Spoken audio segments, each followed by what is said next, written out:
संतान हमेशा यह भावना भाती है कि मुझे अपने माँ के चरणों से दूर होना ही ना पड़े। शिष्य की भावना उससे भी ज़्यादा बलवती है। माँ उस बालक को जन्म देती है, माँ सिर्फ उसी भाव के लिए होती है, लेकिन जो गुरु होते हैं वे एक भाव के लिए नहीं होते हैं। गुरु जो होते हैं तब तक के लिए होते हैं जब तक उसके शिष्य को निर्वाण की प्राप्ति ना हो जाए। और जो जीव, जिन जीव की भक्ति, जिन जीव का आशीर्वाद, जिस जीव की सद्भावना किसी संसारी व्यक्ति को, एक ऐसे व्यक्ति को जो संसार में अभी तक डूबा हुआ था, पड़ा हुआ था, एक ऐसे अनगढ़ पाषाण की भांति जो खदान में पड़ा हुआ था, वह उस अनगढ़ पाषाण को निकाल करके खदान से शान पे तराश करके उसकी आंख को और निखार देता है। जिस अनगढ़ पाषाण को, जिसके भीतर बहुत सारी विकृतियाँ रहती हैं, मलिनता रहती है, कोई भी व्यक्ति उसे खरीदना नहीं चाहता। हीरा उसमें मौजूद अवश्य रहता है, लेकिन जब रफ रहता है, कोई भी व्यक्ति उस रफ डायमंड को, उस अनगढ़ का डायमंड को, हीरे को पसंद नहीं करता। हर एक व्यक्ति चाहता है तो सहस्त्र पहलूदार उस हीरे को, जिसकी कांति, जिसकी चमक बहुत अधिक रहती है, उस हीरे को खरीदना चाहता है। लेकिन उस अनगढ़ हीरे को सहस्त्र पहलू बनाने वाला, उसकी विकृतियों को निकालने वाला, उसकी मलिनता को दूर करने वाला और उसके भीतर जो चमक मौजूद होती है उस चमक को प्रकट करने वाला यदि कोई होता है तो वो जौहरी होता है, जो उसे इतना कसता है, इतना घिसता है, इतना दबाव देता है, तब कहीं जाकर के उसकी गंदगी दूर होती है। ऐसे ही शिष्य के जीवन में जौहरी से भी अधिक महत्व गुरु महाराज का होता है।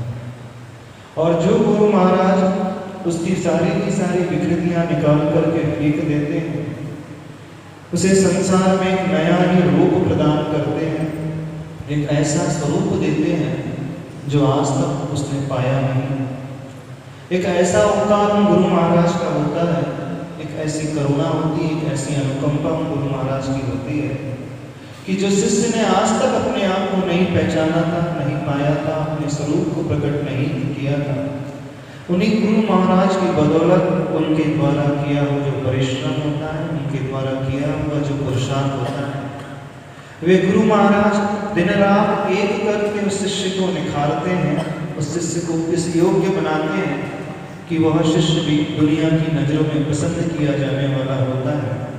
तो मानना उनसे बड़ा उपकारी इस दुनिया में कोई नहीं होता। माँ का उपकार बच्चे के लिए होता है, लेकिन वह उपकार थोड़े समय का होता है, लेकिन गुरु का उपकार शिष्य के जीवन में होता है, वह जिसे कोई भी नहीं भुला सकता। ऐसे उपकार जब हमारे ऊपर किसी के द्वारा होते हैं, एक शिष्य का कर्तव्य होता है, एक छोटे से बालक का कर्तव्य होता है कि वह कभी भी अपने आप को उनसे दूर ना करे।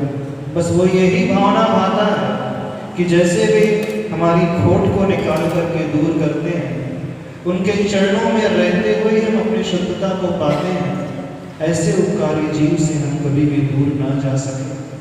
उनके चरण सानिध्य में रह करके ही हम साधना कर सकें, अपने जीवन को निखार कर प्रदान कर सकें, अपने जीवन में होने वाली जो गलतियां हैं, जो अपराध हैं, जो नासमझियां भरी हरकत है, उनसे दूर रह करके कर देता है व्यक्ति।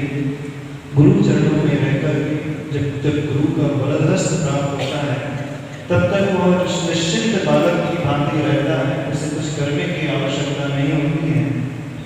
सारी की सारी चिंता जो होती है गुरु महाराज की होती है, सारी की सारी जो देखभाल होती है गुरु महाराज की होती है।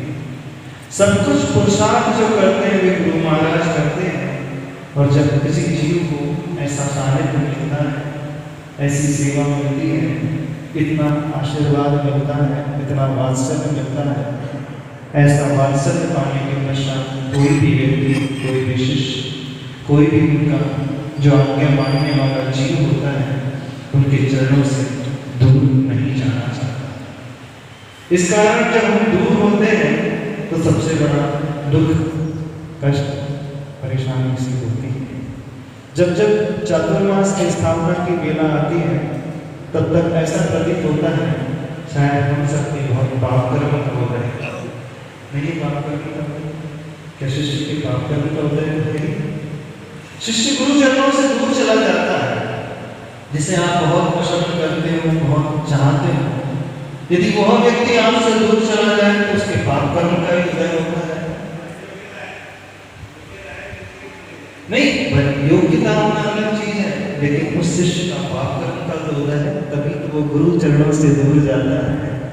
लेकिन कहा जाता है कहीं खुशी, कहीं गम।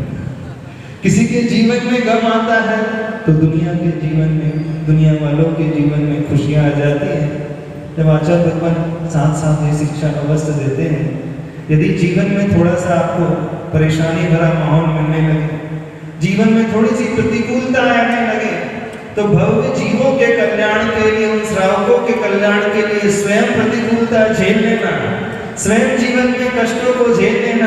लेकिन आपके दूर जाने से, आपके उनके चरणों से दूर रहने से कई जीवों का, समाज का उद्धार हो जाता है, तो वह उद्धार कर लेना।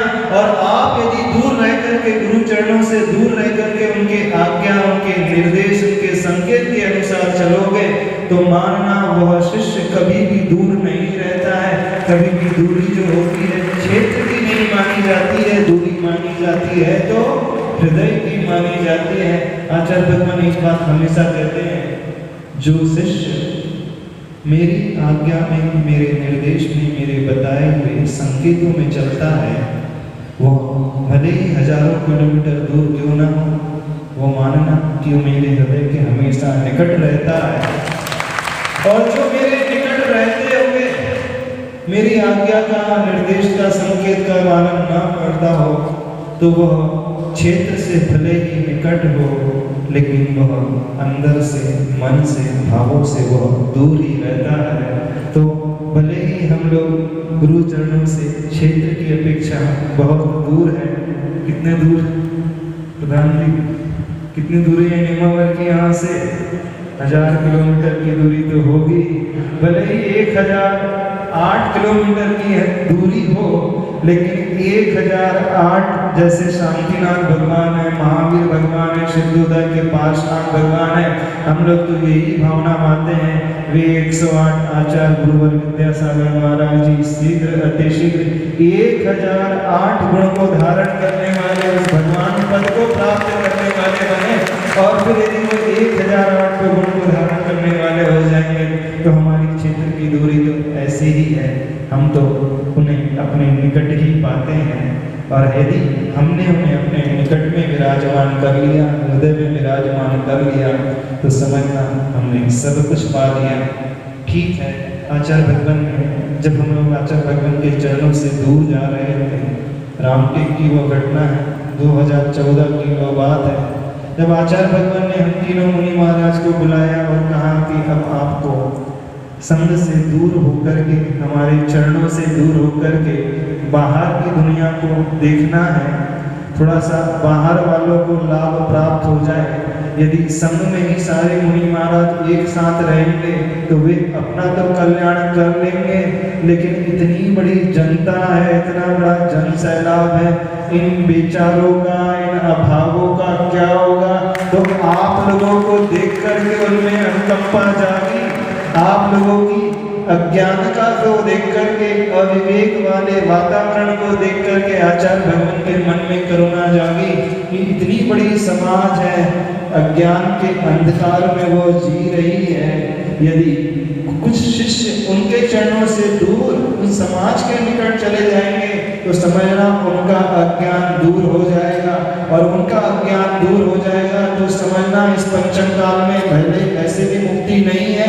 पंचम काल में जो साधना होती है शुभोपयोग की प्राय अधिक साधना होती है, और तो इसमें हमें कैसे करना है, तो बोले परोपकार में यदि साधु लग जाएगा तो उसी परोपकार में उसका स्वयं का उपकार होते चले जाएगा। यानी आप लोगों को देख करके उनके हृदय में अनुकंपा जागी, चाहे वो सहारनपुर वाले हो, चाहे वो दिल्ली वाले हो, चाहे वो भारत के किसी भी क्षेत्र में किसी भी राज्य में रहने वाले हो। जब शिष्य को वो दूर भेजते हैं तो थोड़ी सी पीड़ा तो गुरु को भी होती है। जब पिता अपने बेटे को दूर भेजता है तो पीड़ा होती है, लेकिन पिता को ये मालूम रहता है यदि मैं जिंदगी भर अपने साथ ही बेटे को रखूंगा तो बेटा कभी तरक्की नहीं कर सकता। यदि बेटे को आगे बढ़ना है तो उसे इंडिपेंडेंट बनाना होगा, उसे स्वयं सब कुछ सिखलाना होगा। और वह बेटा सीखता तब है जब पिता अपनी दुकान से अलग दूसरी दुकान में उसे सर्विस करने के लिए भेजता है, क्योंकि उसके हाथ के नीचे रहते वो तो हमेशा निश्चित रहता है, निष्फिक्र रहता है। उसे पता है पिताजी सब कर ही रहे हैं, मुझे करने की क्या आवश्यकता है। खासकर मारवाड़ियों में एक बहुत अच्छी प्रथा है। आचार्य भगवान कहते थे, उनके गुरुदेव आचार्य ज्ञान सागर महाराज जी जो थे वे भी मारवाड़ी थे, और आचार्य भगवान की दीक्षा भी राजस्थान में हुई। तो आचार्य भगवान कहते हैं जितने भी मारवाड़ी हैं उनमें एक बहुत अच्छी परंपरा है। जैसे ही बेटा 18-20 साल का हुआ कि नहीं, वो क्या करते हैं, इस बेटे को अपने से अलग करके दूसरी दुकान में जो बहुत दूर है, वो भले ही उससे छोटा व्यक्ति क्यों ना हो, वो व्यापारी भले ही छोटा क्यों ना हो, उस व्यापारी के अंडर में भेजते थे ताकि वो बेटा वहां जाकर के सब कलाओं को प्राप्त कर सके, सभी ज्ञान को प्राप्त कर सके। यदि बेटा मेरे साथ जिंदगी भर दुकान में बैठेगा तो कभी नहीं सीख पाएगा, चाहे कितने से बड़े बड़े व्यापारी भी क्यों ना हो। उनकी तो नीति ही यही होती है, और उसी नीति को आचार्य भगवान ने अपने गुरुदेव से प्राप्त किया, और उसी की नीति के तहत वे कहते हैं कि नहीं, अब शिष्य को यदि आगे बढ़ाना है तो वो शिष्य भी तब सीख पाता है जब उसके ऊपर कुछ जिम्मेदारियां आती हैं। देखिए, जब तक रिस्पॉन्सिबिलिटीज आती नहीं है, जब तक जिम्मेदारियां आती नहीं है, वह शिष्य भी कुछ सीख नहीं पाता है, क्योंकि जिम्मेदारी आने के पश्चात ही हम समझते हैं कि हमें क्या करना है और क्या नहीं करना है। जिम्मेदारियां दी नहीं जाती हैं आगे बढ़ने के लिए, अपने आप को ऊंचा पहुंचाने के लिए, दूसरों की दृष्टि में नहीं, अपनी आत्मा को शुद्ध बनाने के लिए, अपने भीतर से विकृतियों को दूर करने के लिए चला करके जिम्मेदारी ओढ़ी जाती है। आचार्य भगवान कहते हैं जब मुनि महाराज होते थे चतुर्थ काल में, कैसे मुनि महाराज होते थे, 4-4 महीने के लिए चला करके उन परिसर को अपने आगे झेलते थे, उपसर्ग को वो झेलते थे। चाहते तो वह भी अच्छे से किसी गुफा में जाकर के रह जाते, किसी संत निवास में, अतिथि भवन में रह जाते, नहीं। बोले यदि हम किसी मंदिर में, चैत्यालय में जाकर के रह जाएंगे तो हम प्रकृति को नहीं झेल पाएंगे, इस आत्मा को शुद्ध नहीं कर पाएंगे। चला करके वे मुनिराज 4-4 महीने के लिए चातुर्मास के काल में वर्षा योग धारण करते हैं। वर्षा योग तो हम भी धारण कर रहे हैं, पर ऐसा वाला वर्षा योग नहीं। वृक्ष के मूल में जाकर के खड़े हो जाते हैं, वृक्ष के नीचे जाकर के खड़े हो जाते हैं, इस संकल्प के साथ कि 4 महीने जब तक बारिश होती रहेगी, मैं इस क्षेत्र को छोड़ करके जिस आसन में मैं खड़ा हूँ, कायोत्सर्ग की मुद्रा में खड़े हो जाते हैं और सिर्फ आत्मा का ध्यान करते हैं। और उस समय ऐसी परेशानियों को झेलते हैं जब पानी टप टप टप टपकते रहता है। वर्षा ऋतु में जल की धारा मानो बाणों की वर्षा। आप किसी पेड़ के नीचे खड़े होकर के देखना, बारिश होती रहे, बारिश रुकने के पश्चात की जो बूंद छोटी छोटी ऊपर से गिरती है वो बड़ी हो जाती है पत्तों पे, तो वो टप टप टप सिर पे टपकती है ना, तो ऐसा लगता है कि साक्षात बाण ही जाकर के टकरा रहे हैं। मैंने चला करके वे मुनिराज उन परिश्रमों को, प्रतिकूलताओं को झेलते हैं। परिश्रमान उरंदे, तो उर का अर्थ होता है सीने में वो झेलते हैं, छाती में वो झेलते हैं, सिर्फ इसलिए इसलिए कि जब तक व्यक्ति प्रतिकूलताओं को झेलने का आदी नहीं होगा, जब तक वह परीक्षाओं को सहन करने का आदी नहीं होगा, तब तक उसकी आत्मा में निखार नहीं आ सकता। सोना वही शुद्ध होता है, 24 कैरेट माना जाता है, जब वो भट्टी में जा करके कई बार तपता है तो वह 16 वाणी का सोना कहलाता है। 24 कैरेट 100% प्योर गोल्ड। उस गोल्ड से विकृति निकालने के लिए उसे अग्नि का ताप सहन करना बहुत आवश्यक है। ऐसे ही मुनिराज को अपने आप को शुद्ध करने के लिए प्रतिकूलताओं को झेलना बहुत आवश्यक है।